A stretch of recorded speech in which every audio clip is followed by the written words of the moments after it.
Assalamualaikum warahmatullahi wabarakatuh. Kami dari kelompok 5 akan memaparkan hasil kerja kelompok kami yang beranggotakan Dimas Adiansah, Email Mutia Rahmani, saya sendiri Lindawati, Risa Rafni Azahra, dan Sisi Patmala. Materi yang akan kami bawakan yaitu tentang mengelola komunikasi massa. Berikut penjelasannya. Mari kita simak. A. Mengembangkan dan mengelola iklan. Periklanan atau advertising adalah semua bentuk terbayar atas presentasi non-pribadi dan promosi ide, barang atau jasa oleh sponsor yang jelas. Iklan bisa menjadi cara yang efektif dari segi biaya untuk mendistribusikan pesan, baik dengan tujuan membangun preferensi merek atau mendidik orang. Dalam mengembangkan program iklan, manajer pemasaran harus selalu mulai dengan mengidentifikasi pasar, sasaran, dan motif pembeli. Lalu mereka dapat menggunakan 5 keputusan utama yang dikenal dengan 5M. Yang pertama, misi atau mission, tujuan penjualan dan tujuan iklan. Yang kedua, uang atau money, faktor-faktor yang harus dipertimbangkan. Tahap-tahap dalam PLC, pangsa, pasar dan basis konsumen, persaingan dan kerumunan, frekuensi iklan, kemampuan penggantian produk. Yang ketiga, pesan atau message, pembentukan pesan, evaluasi dan pemilihan pesan, pelaksanaan pesan, review, tanggung jawab sosial. Yang keempat, media, jangkauan, frekuensi, dampak, jenis media utama, sarana media khusus, penetapan waktu media, alokasi media geografis. Yang kelima, pengukuran atau measurement, dampak komunikasi dan dampak penjualan. B. Menentukan tujuan. Tujuan iklan atau sasaran advertising goal adalah tugas komunikasi khusus dari tingkat pencapaian yang harus dicapai dengan pemirsa tertentu dalam jangka waktu tertentu. Tujuan iklan dapat diklasifikasikan menurut apakah tujuannya baik untuk menginformasikan, meyakinkan, menginginkan, atau memperkuat. Tujuan ini sejalan dengan berbagai tahap dalam hierarki pengaruh yang dibicarakan dalam bab 17. Iklan informatif, iklan persuasif, iklan pengingat, iklan penguat. C. Memutuskan anggaran iklan.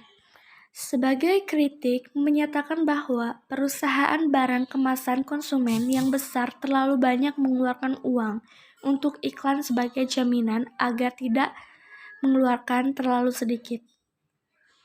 Sedangkan perusahaan industri meremehkan kekuatan perusahaan dan pembentukan citra produk sehingga sangat sedikit mengeluarkan uang.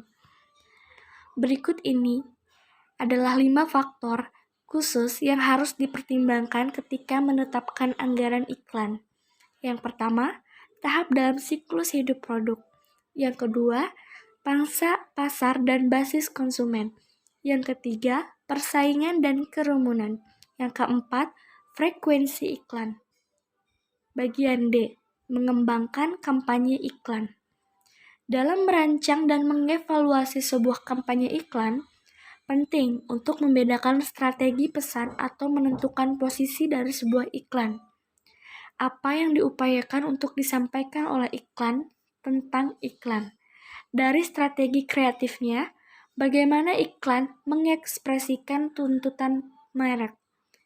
Untuk mengembangkan satu strategi pesan, para pengiklan menempuh 3 langkah, yaitu menghasilkan pesan dan evaluasi, mengembangkan dan pelaksanaan yang kreatif, dan tinjauan tanggung jawab sosial. Adapun elemen dari pengembangan kampanye iklan.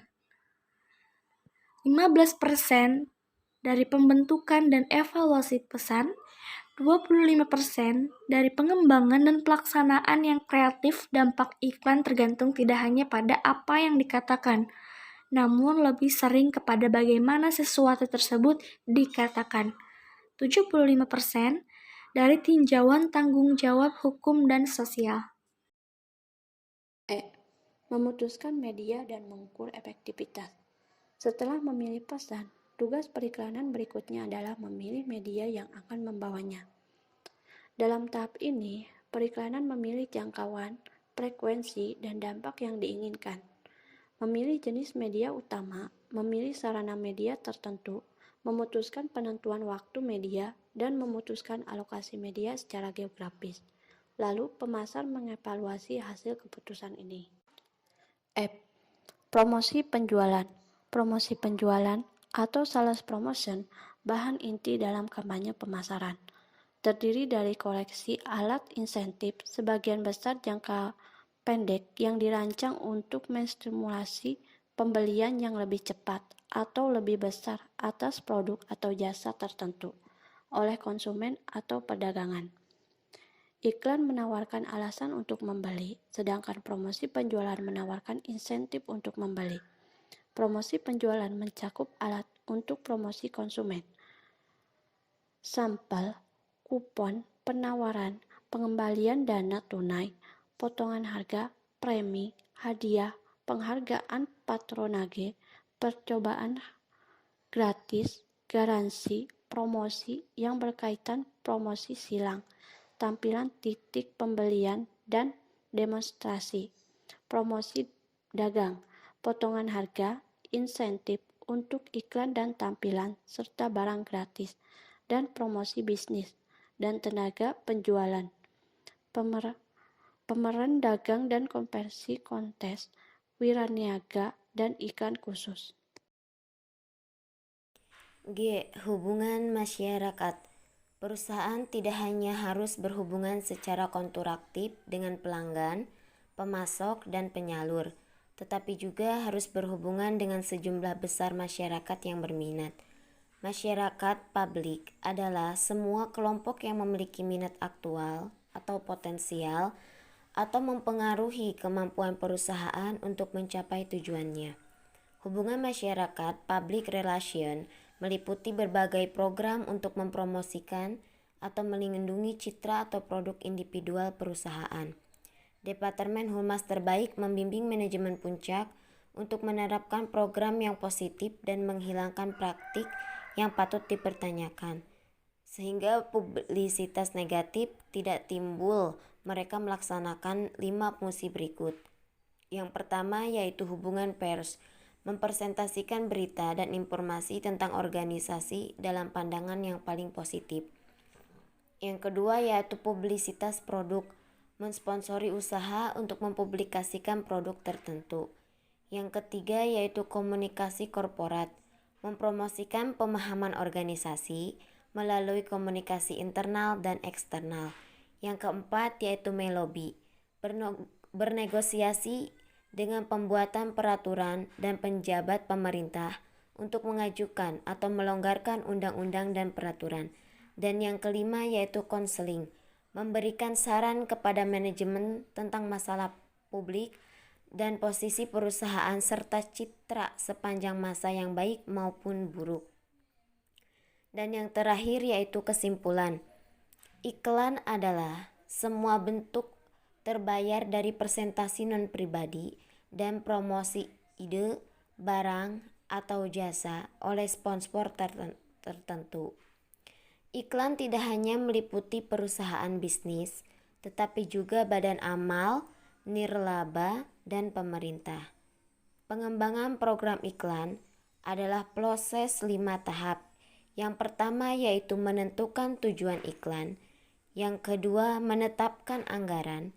Yang ketiga memilih pesan iklan dan strategi kreatif. Yang keempat memutuskan media. Dan yang kelima, mengevaluasi komunikasi dan pengaruh penjualan. Promosi penjualan terdiri dari berbagai kolektif alat insentif, kebanyakan jangka pendek, dirancang untuk merangsang pembelian yang lebih cepat atau lebih besar terhadap produk atau jasa tertentu oleh konsumen atau pedagangan. Promosi penjualan meliputi alat untuk promosi konsumen, promosi dagang, serta promosi bisnis dan tenaga penjualan.